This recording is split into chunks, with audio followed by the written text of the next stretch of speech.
Nuclear weapons by Romero. Nuclear weapons have been an ongoing issue throughout our history.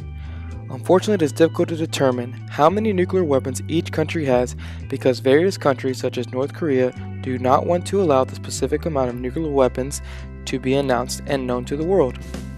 It all began in 1898 with the discovery of uranium by two chemists known as Pierre and Maria Curie. After much dilemma and insight on how to use uranium in producing nuclear weapons, the first fusion bomb was tested on November 1st, 1952, by the United States in an operation known as Operation Ivy. Similarly, the United States initiated two nuclear bombings of Hiroshima and Nagasaki. With other similar events playing into fear of nuclear weapons, the Cuban Missile Crisis arose, as well as possible use of nuclear weapons in the Cold War. Eventually, all this fear of nuclear weapons led to a treaty being signed known as the Outer Space Treaty, which was signed on January 27, 1967. Many people may ask, what are nuclear weapons? Nuclear weapons are explosive devices whose destructive potential derives from the release of energy that accompanies the splitting or combining of atomic nuclei. It is also described as the most potent explosive device ever invented. Their destructive effects include not only a blast equivalent to thousands of tons of TNT, but also blinding light, searing heat, and lethal radioactive fallout.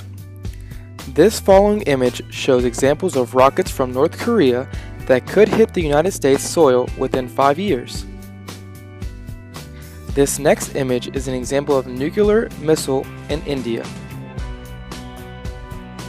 Nuclear weapons can cause many harmful effects to the planet. If nuclear weapons were to be used, the world would have many problems with the environment. For starters, the actual testing of equipment pollutes the environment in great measures. Biological warfare can produce many harmful effects such as deadly bacteria, viruses, and toxins. Similarly, chemical weapons production facilities can create an issue for the environment. For example, in the 1950s, there were 2,000 ducks and other waterfowl killed as a result of dumping unprotected earthen reservoirs into contaminated groundwater. Scholars such as Alan Robark, a professor at Rutgers University, predicts if nuclear bombs were to be used, the sky would turn gray, explosions would block out the sunlight, there would be a cooling of the planet, and this would essentially produce a climate change quickly entering into a nuclear winter, where it would be colder than the Little Ice Age due to fires being created and smoke entering the stratosphere, which blocks the sun. Now let's look closely at the world's top competitors. According to a study in 2012, the top 5 owners of nuclear weapons are Russia with 10,000, the United States with 8,500, France with 300, China with 240, and finally, the United Kingdom with 225. The exact amount for other countries such as North Korea and Iran are still. There have been many proposed solutions to ban or restrict the use of nuclear weapons. There are 3 major acts that have been proposed to disarm nuclear weapons throughout the world. The first solution is the new Strategic Arms Reduction Treaty, proposed in 2010. Also known as the START, it aims to reduce the nuclear weapons arsenal of the United States and Russia. The treaty has been signed by President Barack Obama and Russian President Medvedev. This new treaty will cut the number of strategic nuclear weapons by 30% and re-establish essentially verification measures to renew the transparency between the world's largest nuclear powers. Together, the USA and Russia poses more than 95% of all nuclear weapons. A second solution is the Nuclear Non-Proliferation Treaty. This treaty strikes a basic deal. The 5 nuclear powers, USA, UK, France, Russia, and China, would eventually disarm, and the non-nuclear states would not even pursue nuclear weapons at all. This treaty permits all states to reserve the right to nuclear energy for civilian purposes, such as providing energy. In 1970, the United States ratified this treaty. The third solution we will look at is a Comprehensive Test Ban Treaty, also known as the CTBT. This is a multilateral treaty prohibiting the testing of nuclear weapons. By banning nuclear explosion, the treaty seeks to prevent the harmful effects of radioactive fallout on society and the environment. The treaty also intends to prevent new countries from acquiring and testing nuclear weapons technology and discouraging the production of new types of nuclear weapons.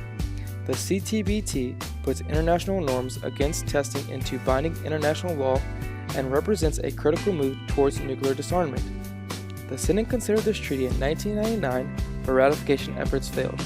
The Obama administration supports the treaty and have stated efforts are underway to achieve these ratifications. In conclusion, in my humble opinion, I believe the best solution is the Nuclear Non-Proliferation Treaty. This is the best solution because it works towards eliminating nuclear weapons completely. It also uses nuclear energy in a constructive and well-productive manner as providing energy to the public. Additionally, it forces the 5 main nuclear powers to stand down. And as for the states that don't have sources to nuclear power, they are unable to get it in the future. There are many nuclear weapons facilities throughout the world. Many of these are heavily guarded and prohibited to enter. CNN reported on March 23, 2014, an elderly nun who may face jail time due to trespassing a nuclear weapons facility. Let's take a closer look at the news report. This is Sister Megan Rice. She turns 84 years old on Friday.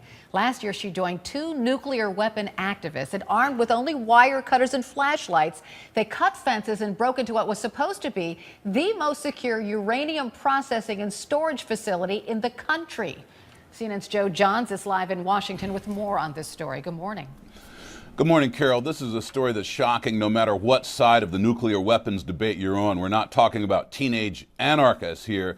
Sister Megan Rice is 84 years old, Catholic nun. Her accomplices in this break-in at the Y-12 nuclear weapons facility in Tennessee are 57 years old and 63 years old, respectively. They're essentially anti-war activists who say they did this to draw attention to what they see as the unlawful production of nuclear weapons. In July of 2012, they cut through security fences, sprayed peace signs on one of the secure buildings, and Sister Rice could get a sentence that lands her behind bars for the rest of her life, up to 30 years. The first question, of course, is how did they get in? The security at Y-12 is unbelievably tight. In fact, I've been stopped on the outside of Y-12 with a camera crew just driving around the perimeter, not even trying to get inside. But somehow, these 3 people were able to get all the way in. An Inspector General investigation has said there was a level of ineptitude involved in that, just allowing the breach of the facility. But even beyond that, there's a question